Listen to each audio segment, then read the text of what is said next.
Hey guys, it's Andrew from Cardinal Kia. In this video, I'm going to show you how to use your heads-up display in the 2022 Kia Stinger.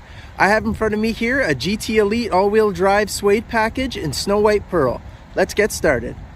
Okay, so to start us off, the heads-up display is projected right there through the windshield in the driver's seat position.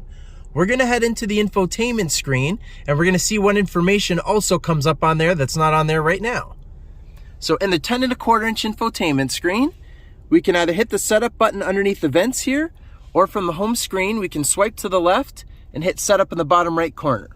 Then we're gonna go to vehicle in the top left corner, and then you'll see head-up display on the left. So we'll select that, and now we're in the settings for it. So at the top, the first thing it's asking us if we want to enable it. So right now it happens to be enabled. So if I went ahead and touched it, you'll see it now went away because I've just turned it off. And if I re-enable it, you'll see it comes back on again. You can go into display control, and this will allow you to adjust the height of the display, because not everybody sits in the same height in the driver's seat, so you can adjust it to whichever level is best for you. You can also rotate it as well, and then you can adjust the brightness. I generally put the brightness at the highest just because it's best for different weather scenarios, including with snow, but you can adjust and play with that as you need to. And then we're going to go into content selection, and you'll see there's a list here.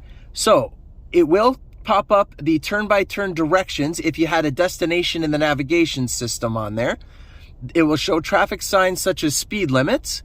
It's going to show you driving convenience information like your smart cruise control, and it'll also give you some blind spot safety info. So you can turn these on and off as you want to. You can also see the radio media info. That's not turned on right now because if you happen to be listening to a radio station where the signal's going in and out, it will pop up a lot on the heads-up display every time the signal reloads. So that can get a little irritating, but it's up to you if you want to play with that and see if it works for you.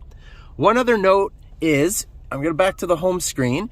If you were to go in and once you have your driver profile set up, it will save the last position of the heads-up display. So if you have two different drivers in the car who sit at different levels, they can adjust as they want to, and it will switch based on what profile is selected. And that's how you do it. Thank you very much for watching, guys. Please make sure you hit that like button and that you subscribe and select the notification bell so you stay up to date with all of our videos.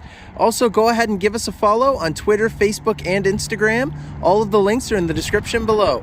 Thanks, guys.